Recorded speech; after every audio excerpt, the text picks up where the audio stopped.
Hi all, welcome back. ഇന്നൊരു easy breakfast റെസിപ്പിയാണ് കാണിക്കുന്നത്. ഗോതമ്പ് പൊടി കൊണ്ട് നമുക്ക് വളരെ പെട്ടെന്ന് തയ്യാറാക്കാൻ പറ്റും. ഈ ഒരു ബ്രേക്ക്ഫാസ്റ്റിന് പ്രത്യേകിച്ച് കറിൻ്റെ ആവശ്യമൊന്നുമില്ല. അടിപൊളി ടേസ്റ്റാണ് കഴിക്കാൻ വേണ്ടിയിട്ട്. അപ്പോൾ നമുക്കിതെങ്ങനെ ഉണ്ടാക്കുന്നതെന്ന് നോക്കാം. ഇതുണ്ടാക്കാനായിട്ട് നമുക്ക് ആദ്യം തന്നെ അരക്കപ്പ് ഗോതമ്പ് പൊടി ഒരു പാത്രത്തിലേക്ക് ഇട്ട് കൊടുക്കുക. അതിൻ്റെ കൂടെ അരക്കപ്പ് മൈദ കൂടി ഇട്ട് കൊടുത്തിട്ടുണ്ട് കേട്ടോ. എന്നിട്ട് ആവശ്യത്തിനുള്ള ഉപ്പും ഒരു ടേബിൾ സ്പൂണ് ഓയിലും ഒഴിച്ചു കൊടുക്കുക. പിന്നെ മൈദ കഴിക്കാത്തവരാണെങ്കിൽ ഒരു കപ്പ് ഫുള്ളായിട്ട് ഗോതമ്പ് പൊടി തന്നെ എടുത്താൽ മതി കേട്ടോ. ഇനി ഇത് നല്ലോണം ഒന്ന് മിക്സാക്കി കൊടുത്തതിന് ശേഷം നമുക്ക് ആവശ്യത്തിനുള്ള വെള്ളം ഒഴിച്ചിട്ട് ചപ്പാത്തി മാവെല്ലാം കുഴക്കുന്ന പോലെ നല്ല സോഫ്റ്റായിട്ട് കുഴച്ചെടുക്കാം. പുറത്തിപ്പോൾ നല്ല മഴയാണ്. ഓഡിയോയിൽ കുറച്ച് ക്ലിയർ കുറവുണ്ടാവും, അതെല്ലാവരും ഒന്ന് ക്ഷമിക്കണേ. മാവിപ്പോൾ നല്ല സോഫ്റ്റായിട്ട് കുഴച്ചെടുത്തിട്ടുണ്ട്. ഇനി നമുക്കിത് ഒരു 5 മിനിറ്റ് റെസ്റ്റ് ചെയ്യാൻ വേണ്ടിയിട്ട് വെക്കാം. ആ സമയം കൊണ്ട് നമുക്കൊരു ഫില്ലിങ് റെഡിയാക്കാനുണ്ട്. ഒരു പാത്രം അടുപ്പിൽ വെച്ചിട്ട് അതിൽ 2-3 ടേബിൾ സ്പൂണ് ഓയിലോ വെളിച്ചെണ്ണയോ ഒഴിച്ച് ചൂടാക്കിയിട്ട് 2 ഉള്ളി ഇതുപോലെ നീളത്തിൽ കട്ട് ചെയ്തിട്ട് നമുക്കിതിലേക്ക് ഇട്ട് കൊടുക്കാം. പിന്നെ ഇത് ആവശ്യത്തിനുള്ള ഉപ്പും കൂടി ചേർത്ത് കൊടുത്തിട്ടുണ്ട്. എന്നിട്ട് നമുക്കിത് നല്ലോണം ഒന്ന് വാട്ടിയെടുക്കണം.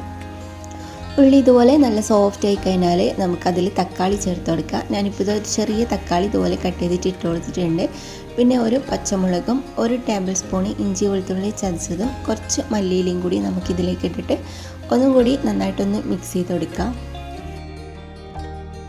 ഉള്ളി മസാല എല്ലാം നല്ലോണം വഴഞ്ഞ് വന്നിട്ടുണ്ട്. ഇനി നമുക്കിതിൽ കുറച്ച് പൊടികളാണ് ചേർത്ത് കൊടുക്കേണ്ടത്. 1/4 ടീസ്പൂണ് മഞ്ഞൾപ്പൊടി, 1/2 ടീസ്പൂണ് മല്ലിപ്പൊടിയും മുളക് പൊടിയും, പിന്നെ കുറച്ച് മസാലപ്പൊടിയും കുരുമുളക് പൊടിയും പെരുംജീരകത്തിൻ്റെ പൊടിയും ചേർത്ത് കൊടുത്തിട്ടുണ്ട് കേട്ടോ. ഇതെല്ലാം നിങ്ങളുടെ ഫ്ലേവറിനനുസരിച്ചിട്ട് വേണം ചേർത്ത് കൊടുക്കാൻ. എന്നിട്ട് ഒരു ലോ ഫ്ലെയിമിൽ വെച്ചിട്ട് നമുക്കിതിൻ്റെ പച്ചമണം മാറുന്നത് വരെ നല്ലോണം ഒന്ന് മിക്സാക്കി കൊടുക്കാം. ഇനി ഫ്ലെയിം ഓഫ് ആക്കിയിട്ട് നമുക്കിതൊരു സൈഡിലേക്ക് മാറ്റി വെക്കാം. അപ്പോൾ നമ്മൾ റെസ്റ്റ് ചെയ്യാൻ വെച്ച മാവ് നമുക്കെടുത്തിട്ട് ഇതുപോലെ 2 പീസാക്കി മാറ്റാം. എന്നിട്ട് അതിൽ നിന്ന് ഒരു പീസ് എടുത്തിട്ട് നമുക്ക് ചപ്പാത്തി മാവ് പരത്തുന്ന പോലെ തന്നെ പരത്തി കൊടുക്കാം. ഇതേപോലെ തന്നെ മറ്റേ പീസും നമ്മൾ പരത്തിയിട്ട് ഒരു സൈഡിലേക്ക് മാറ്റി വെക്കണം. അപ്പോൾ ഇത് ഈ ഒരു കട്ടിയിലാണ് കേട്ടോ ഞാൻ പരത്തിയത്. ഒരു പൂരിൻ്റെയോ ചപ്പാത്തിൻ്റെയോ കട്ടിയിൽ പരത്താൻ കുഴപ്പമൊന്നുമില്ല. അപ്പോൾ പരത്തി കഴിഞ്ഞാൽ നമുക്കിതിൻ്റെ 4 സൈഡിലും ഈ ഫില്ലിങ് വെച്ച് കൊടുക്കാം.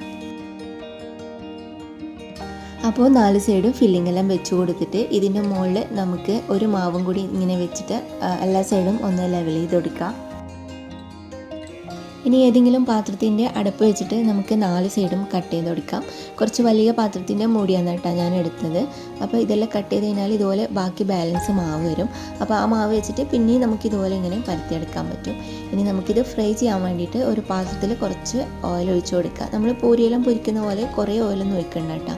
ഷാലോ ഫ്രൈ ചെയ്താൽ മതി. കുറച്ച് ഓയിൽ ഒഴിച്ചിട്ട് നമ്മൾ റെഡിയാക്കി വെച്ചതെല്ലാം ഓരോന്നോരോന്നായി ഇതിലേക്ക് ഇട്ടിട്ട് നമുക്ക് ഫ്രൈ ചെയ്തെടുക്കാം. നല്ല ഗോൾഡൻ കളറിൽ വേണം കേട്ടോ പൊരിച്ചെടുക്കാൻ. അപ്പോൾ ഇത് ഒരെണ്ണം റെഡി ആക്കിയിട്ടുണ്ട്. ഇതുപോലെ തന്നെ ബാക്കിയുള്ളതെല്ലാം നമുക്ക് ഫ്രൈ ചെയ്യാം. ഇത് നമുക്ക് കുട്ടികൾക്ക് ലഞ്ച് ബോക്സിലെല്ലാം കൊടുക്കാൻ പറ്റുന്നൊരു റെസിപ്പിയാണ് കേട്ടോ. സാധാരണ നമ്മൾ കറി സെപ്പറേറ്റ് ആയിട്ട് കൊടുക്കുമ്പോൾ ബാഗിലെല്ലാം അറിയുന്നെല്ലാം പ്രശ്നം ഉണ്ടാവും. പക്ഷേ ഇതാകുമ്പോൾ നമുക്ക് സേഫായിട്ട് കൊടുക്കാം. കുട്ടികൾക്ക് ഇഷ്ടപ്പെടുകയും ചെയ്യും. അത്രയ്ക്കും അടിപൊളി ടേസ്റ്റാണ്. അപ്പോൾ എല്ലാവരും ട്രൈ ചെയ്ത് നോക്കിയിട്ട് ഫീഡ്ബാക്ക് അറിയിക്കാൻ മറക്കരുത്. ഇന്നത്തെ റെസിപ്പി നിങ്ങൾക്ക് എല്ലാവർക്കും ഇഷ്ടപ്പെട്ടു എന്ന് വിചാരിക്കുന്നു. വീഡിയോ ഇഷ്ടപ്പെട്ടാൽ മറക്കാതെ ലൈക്കും ഷെയറും ചെയ്യുക. സബ്സ്ക്രൈബ് ചെയ്യാതെ കാണുന്നവരാണെങ്കിൽ സബ്സ്ക്രൈബ് ചെയ്ത് സപ്പോർട്ടും കൂടി ചെയ്യുക. അപ്പോൾ നല്ലൊരു വീഡിയോ ആയിട്ട് നമുക്ക് വീണ്ടും കാണാം.